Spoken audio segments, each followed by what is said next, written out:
السلام علیکم خواتین و حضرات. موسم اتنا خوبصورت اور منظر بھی اتنا سہانا کہ سب کچھ اتنا اچھا لگ رہا تھا کہ مجھے اللہ کی قدرت ہر چیز میں محسوس ہو رہی تھی. بادل اور پانی اور ہوا اور پھر ہوا میں رچی ہوئی خوشبو. میں سب کچھ دیکھتے ہوئے سوچ رہی تھی کہ کہا جاتا ہے کہ جو عکس ہوتا ہے کسی چیز کا وہ اوریجنل سے زیادہ خوبصورت ہوتا ہے. تو مجھے لگا کہ ہاں یہ بھی جو کائنات ہے یہ عالم تمثال کا عکس ہے نا. عالم ناسوت جو ہے یہ کتنا خوبصورت ہے. اور مجھے لگا کہ میں اس کو جب دیکھ رہی ہوں یہ مجھے اتنا اچھا لگ رہا ہے جس کی بہت ہی محدود نگاہ ہے.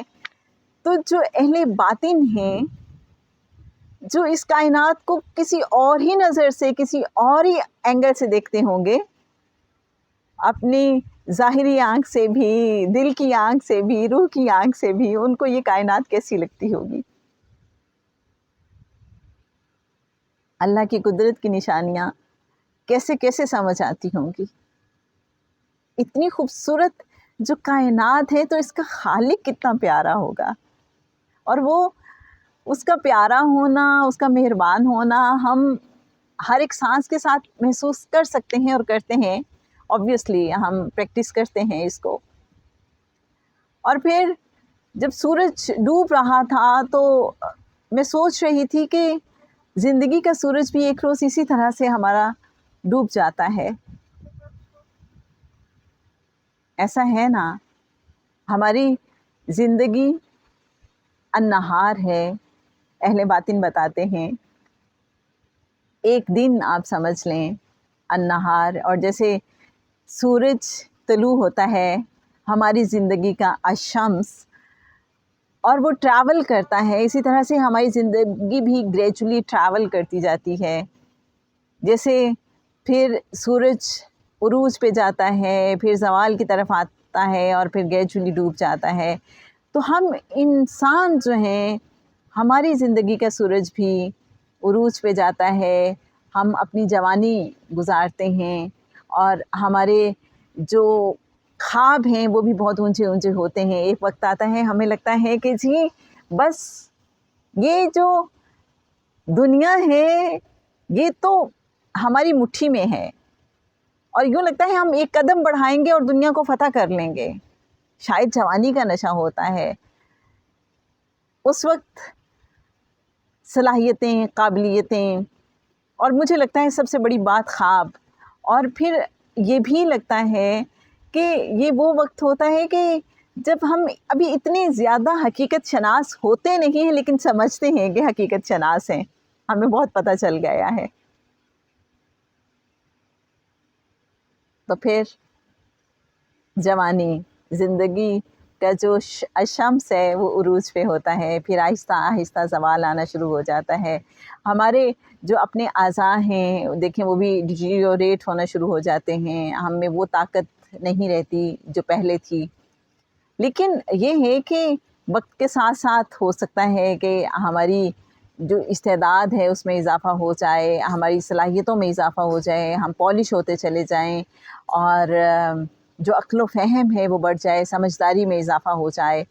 اور یہ بھی ہے کہ اگر اللہ کی راہ پہ ہیں تو مجھے یہ لگتا ہے کہ جیسے جیسے وقت گزرتا ہے تو پہلے اگر یہ سمجھتا تھا کہ منزل کے بہت قریب ہیں یا کچھ ہم کہیں پہنچ ہی جائیں گے, تو جیسے جیسے انسان کو ادراک حاصل ہوتا ہے تو پتہ چلتا ہے کہ بہت دور ہیں.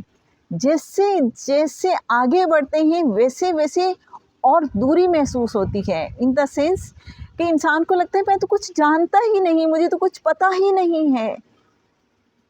مجھے لگتا تھا مجھے کچھ پتہ ہے لیکن اب یہ پتہ چلنا شروع ہوا کہ مجھے تو کچھ پتہ ہی نہیں. اور پھر جیسے جیسے لگتا ہے کہ زندگی کا سورج بس اب ڈوبنے والا ہے تو انسان کو ایک فکر لاحق ہو جاتی ہے کہ اللہ کے قرب کی منزل مل جائے, اللہ کا قرب مل جائے, آقا صلی اللہ علیہ وآلہ وسلم کا قرب خاص مل جائے. تو پھر جب تک قرب نہ ملے، دیدار نہ ملے، تب تک لگتا ہے کہ زندگی میں کچھ نہیں پایا۔ اور جو اللہ والے ہیں، جو اہل باطن ہیں، وہ تو یہ بھی کہتے ہیں کہ اس جستجو کا ہونا، اس تڑپ کا ہونا بھی بہت اہم ہے، بہت معنی خیز ہے۔ جیسے ایک شخص تھا، وہ حج پہ جانا چاہتا تھا اور وہ بہت تڑپتا تھا، بہت روتا تھا کہ بس کسی طریقے مجھے وہاں پہ بھیج دیں آپ۔ تو انہیں بتایا گیا کہ آپ فلاں بزرگ کے پاس جا کے دعا کروائیں۔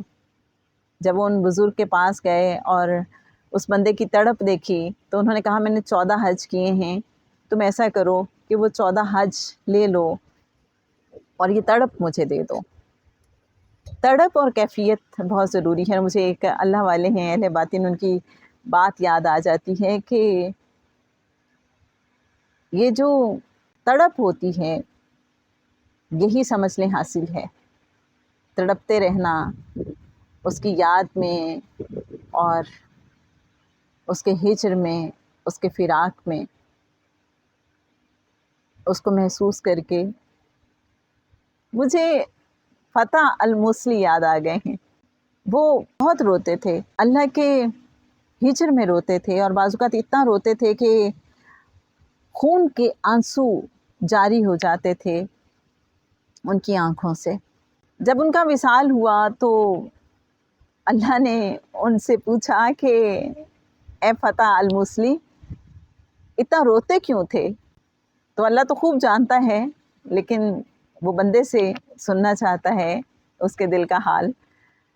تو اللہ نے کہا کہ اچھا میرے ہجر میں تو پھر خون کے آنسو کیوں بہاتے تھے؟